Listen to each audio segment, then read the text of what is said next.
there, Facebook. Hey guys. Here we are with the tall and the short of it, education conversations with Betsy. and Jenny. I'm feeling very short today. Are you feeling very short? You want me to slouch more? No, I'll slouch a little more. I'll just move my Just chair. raise your chair up. a little bit. Okay. I'm still shorter, but not maybe That's why we're quite the tall and the short of it. Oh. All right. So, how was your New Year's? Good. Good. Exactly how I wanted it to be. Nice. Excellent. Calm, relaxing. Excellent. Yes. I was on. I'm participating in a friend's Pampered Chef party online right now, and one of the questions that her little party hostess put in the online party is, if you took the last thing you bought and you would get as much of that as you needed for the rest of your life, what would that be? What was the last thing you bought? And mine was a Miller Lite. Because it was after New Year's, you know? Yeah, I was trying to think like what mine would have been. I don't know what I mine was would like, have been. winning! So, but anyway. Oh, no. So, anyhow. Obviously, you see we're back at school, but we're not really back at school. Yeah, no, we just came here because she had to do some stuff to get ready for her classroom. I had to drop some stuff off. No. We needed to do this live, so we thought we'd be together. Yeah, we don't start back till next week. I know some people elsewhere started back maybe today. Yeah, some did. Yeah, so say hi if you're on watching us, and if you're watching us on replay, don't forget to give us that hashtag replay so we know you watched. So it's January, and we're in 2019 now, and we did a poll last week to determine our theme for this month, and it was overwhelmingly that people wanted us to do trauma-informed education.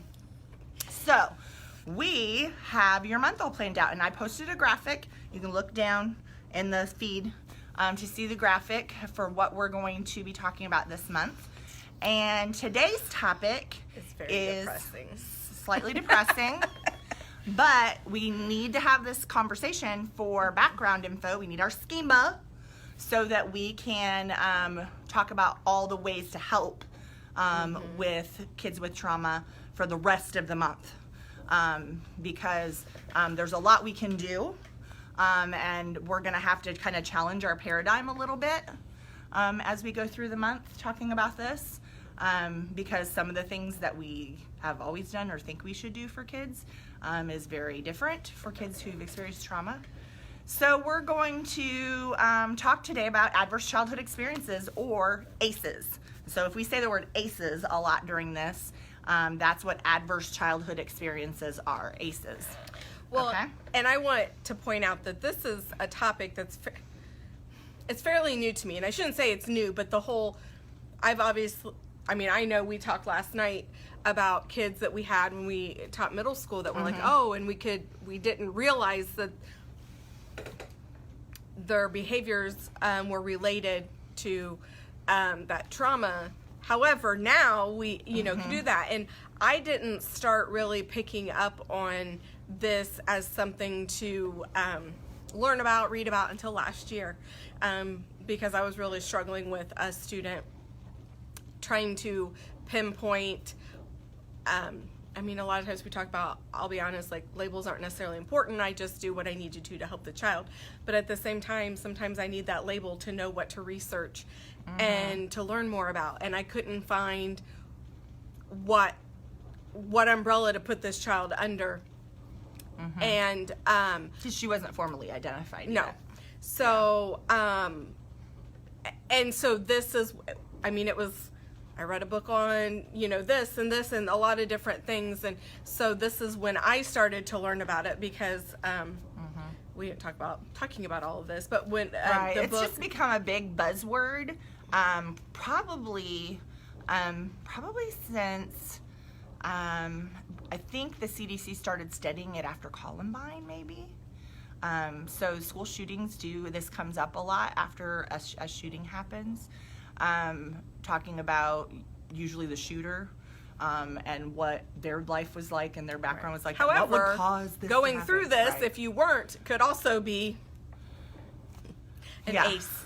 Exactly. But I just wanted to say, like, I'm new to this researching it and learning about it. I'm definitely not new to having students that would Right. fall under this umbrella. I just didn't know that they. No, teachers have had kids that have had ACEs for years. I just didn't. We just haven't. No, and we'll talk more about that as the month There just goes hasn't on. been a lot of studies done on it until recently. So the big study was done by the CDC, Center for Disease Control, and it's called the Kaiser ACE study. So if you want to look that up, there is a article on the CDC website about the Kaiser, K-A-I-S-E-R, Kaiser ACE study that was done.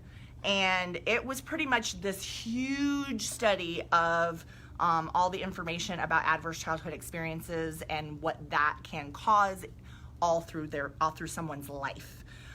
So all the stuff that we're going to talk about today comes from that study, and what ACEs are and the types and what that looks like. So we're just going to get into it, and if you have questions, please type your questions. I haven't seen anybody commenting yet, so please comment. I don't know if we're just not able to see the comments today for some reason, or I haven't seen who's popping on or anything like that. So if you're there, say hello. If not, that's cool too.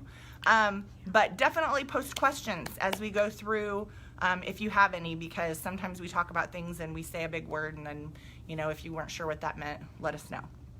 Okay.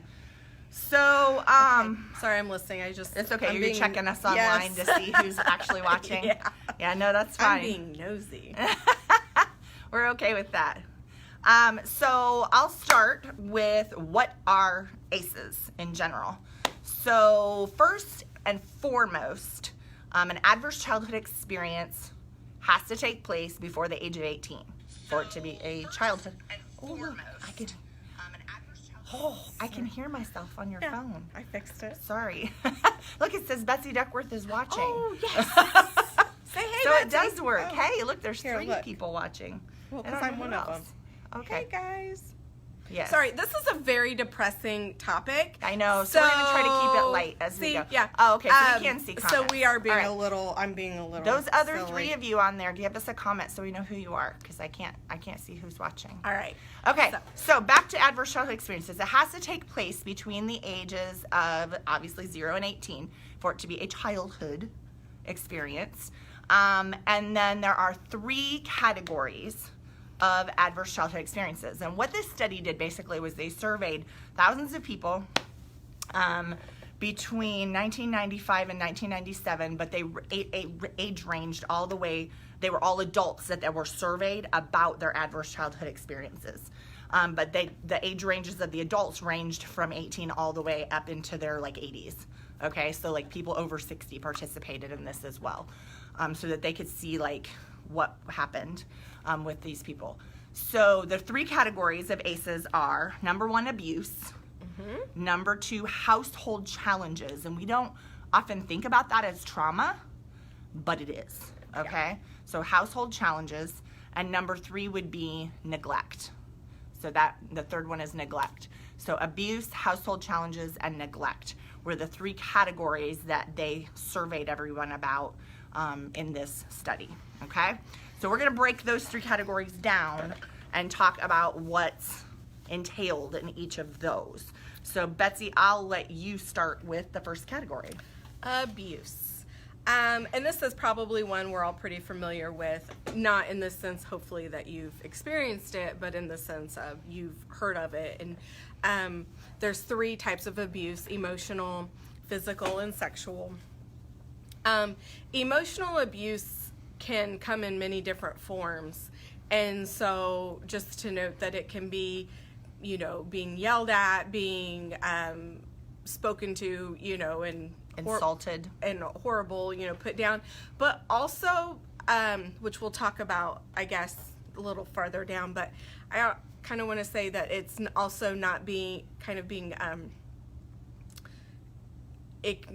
not, I guess that would go with neglect. I feel like it's also an abuse. Not taking care of that emotional piece. Right. And then also threats. Like if a parent makes threats where you actually believe that those threats will happen, like when someone tells you they're going to do something to you and then you really believe that it will happen. Right. And then physical, obviously, you are being, hit, beat on, and then sexual. Obviously, we know what that entails. We know what that means. So those three kind of encompass the abuse category. So let's then go into household challenges. So the first household challenges is witnessing your mother being treated violently. And it didn't say the other way around, which we know that sometimes moms treat dads badly. So I would include that. But I don't think was something they surveyed in this study. But mom being treated violently was something that came up in the study as an adverse childhood And this experience. study is fairly recent, correct? Yes, it is. I think it was completed in, the information was gathered in the 90s. The study was, all done, and then I think it was put out in, I don't know, in the early 2000s, somewhere around in there. I'd have to go back to the No, I actual just study wanted and to look say at that because had it been done Right. a while ago, I could see that. But yeah, that recent, I don't feel like. Yeah. I feel like it should be a part of it. So watching mom being treated violently came up as a big one.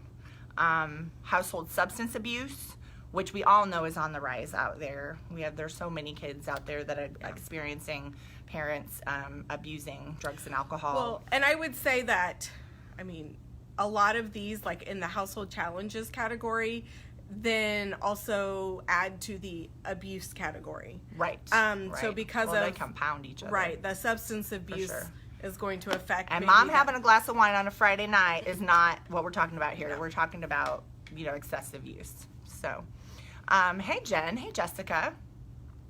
So, mental illness in the household, if you have a parent who's maybe schizophrenic, bipolar, manic depressive, any of those things that isn't being treated or doesn't take their medication or but that mental illness is adversely affecting the household. Tons of people with mental illness get it treated, do what they need to do, and it's not an adverse childhood experience. So we're not saying anything is bad about having a mental illness.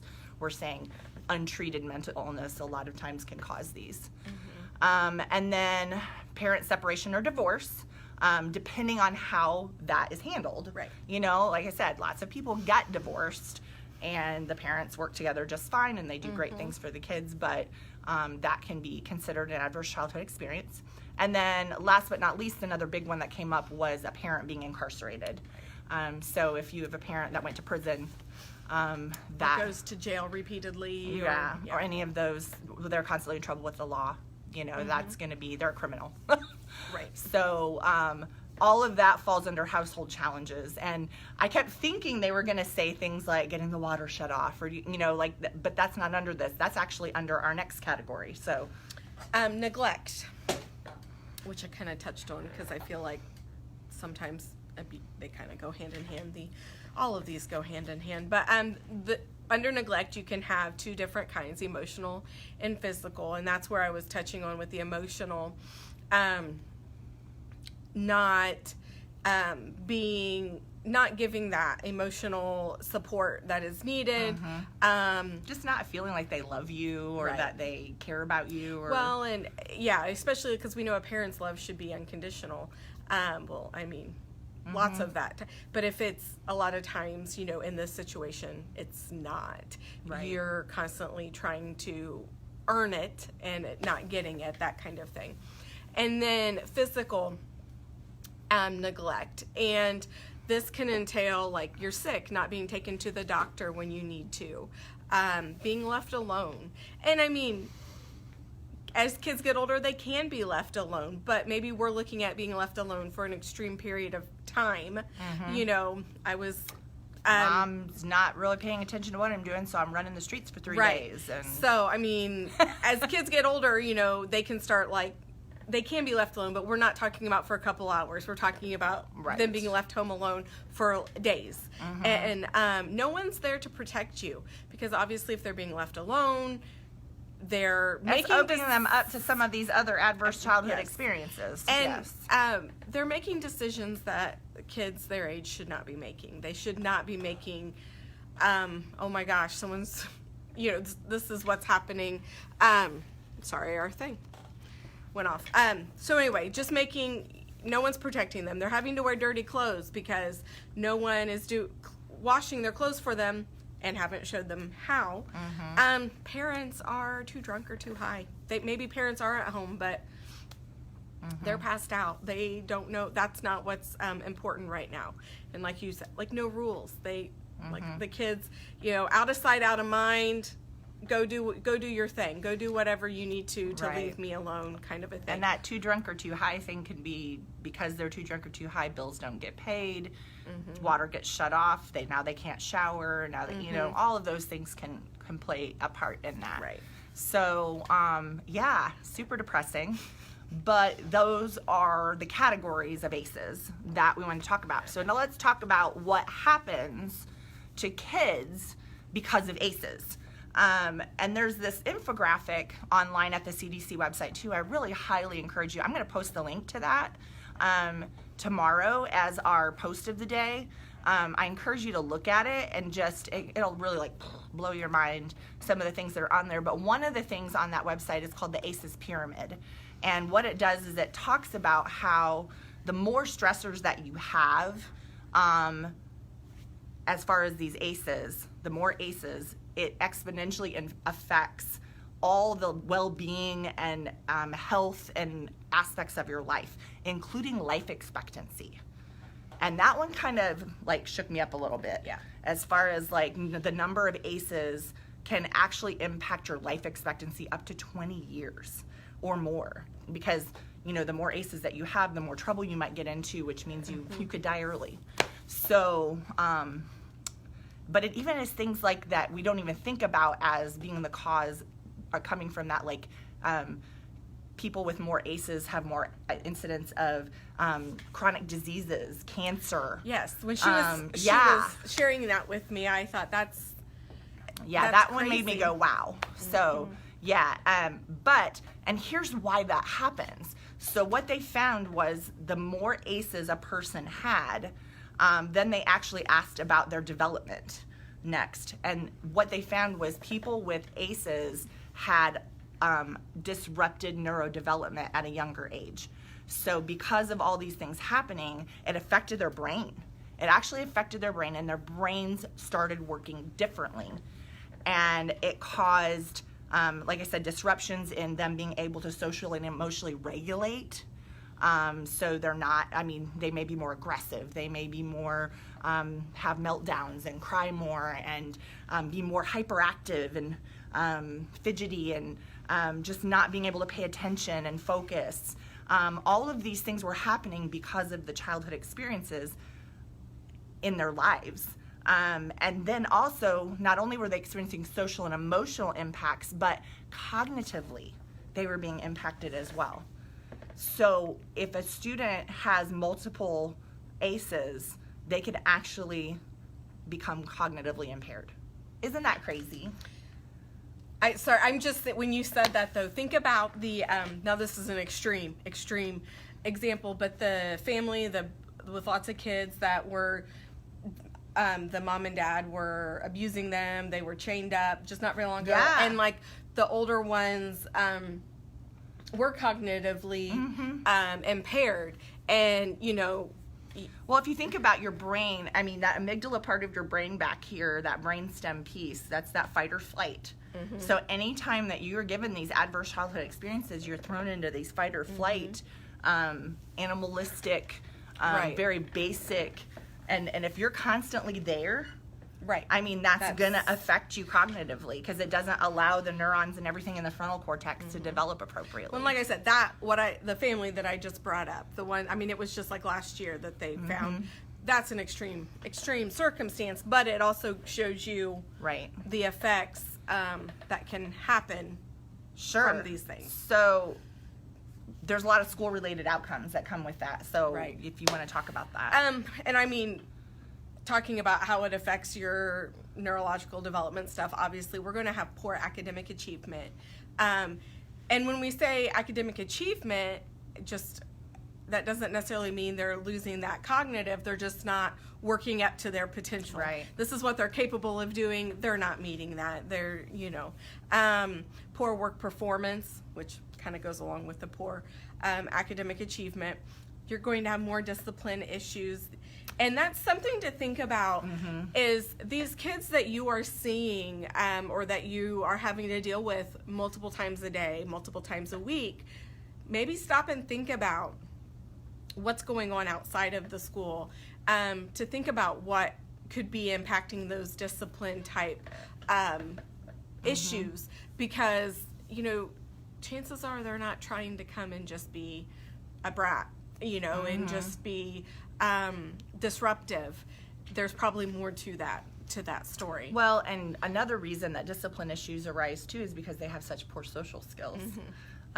They don't know how to get along with peers, and they can't socially emotionally regulate their own behaviors, so that annoys people. And the kids who do know how to behave appropriately don't like it, and then they don't want to be friends with them, and then that causes issues on playgrounds and in lunch lines and other places. So just knowing that these adverse childhood experiences can be what's impacting their social development also. Well, and like we had talked about being left alone. They aren't socializing like they need to be, but also they're taking on things at home that most kids their age aren't. You know, they're at home trying to figure out how they're going to cook dinner or make themselves some food out of. They become very street smart if they have the cognitive intelligence.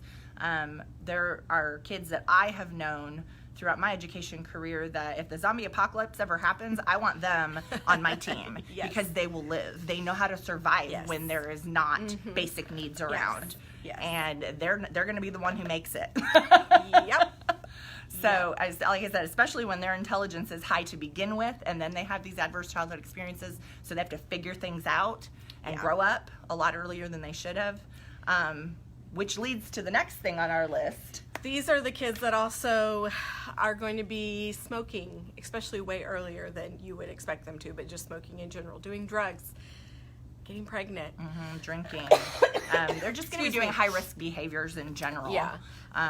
Because and they're gonna be the ones who, you know, they might commit petty crimes. They might, but that is actually the next step on the pyramid. Is after their neurodevelopment gets disrupted, then they start adopting these high-risk behaviors, which lead into adulthood, and that's where we get diseases coming in from them. You know, they can get, you know, liver problems from all their drinking, or they can get lung cancer from the smoking. Or they, you know, whatever, but more of the disease and disability related social problems will come in, and then that can lead to the early death.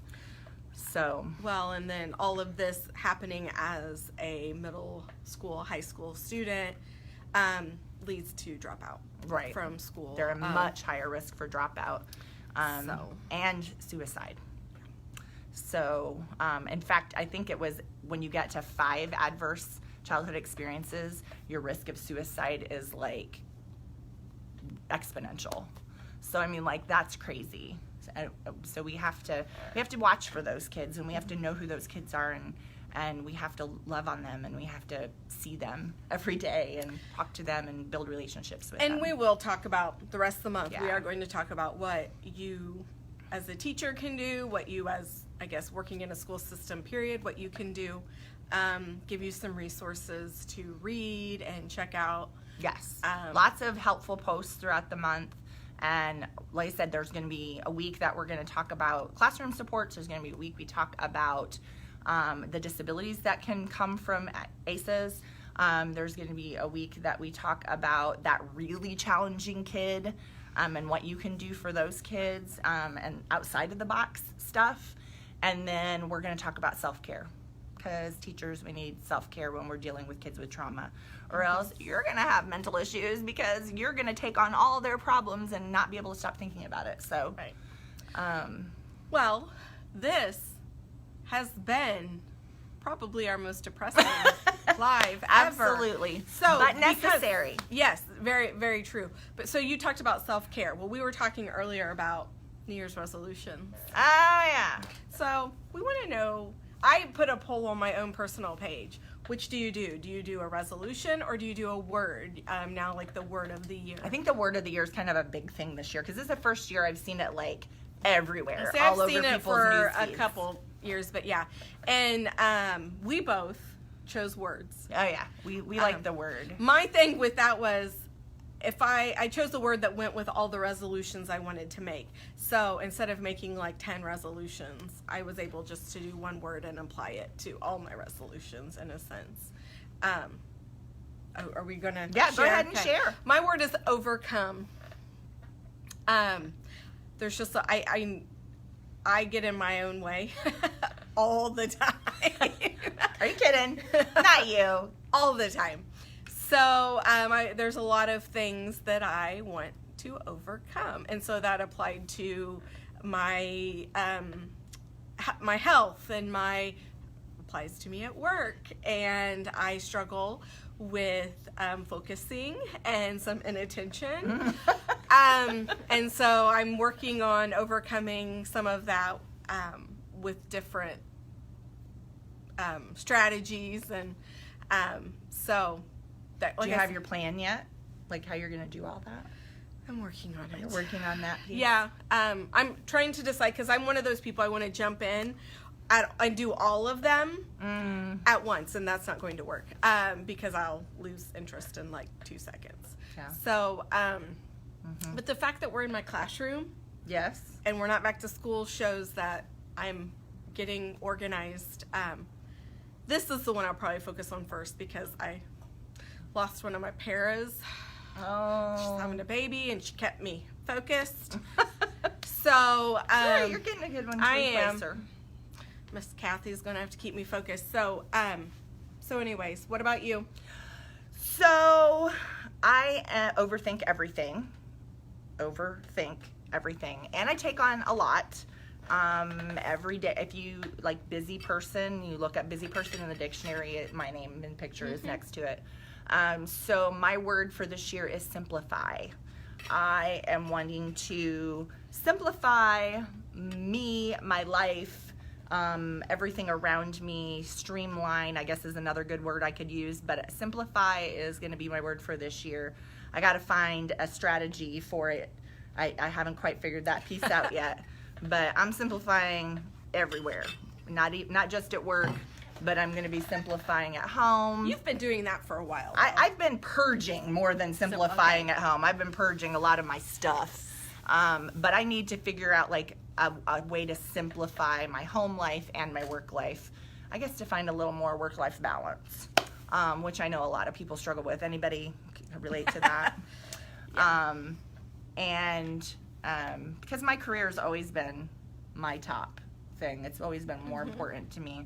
And I feel like I need to get a little more focus on my home life as well. So that's simplify for this year for me. I think I need a dream board.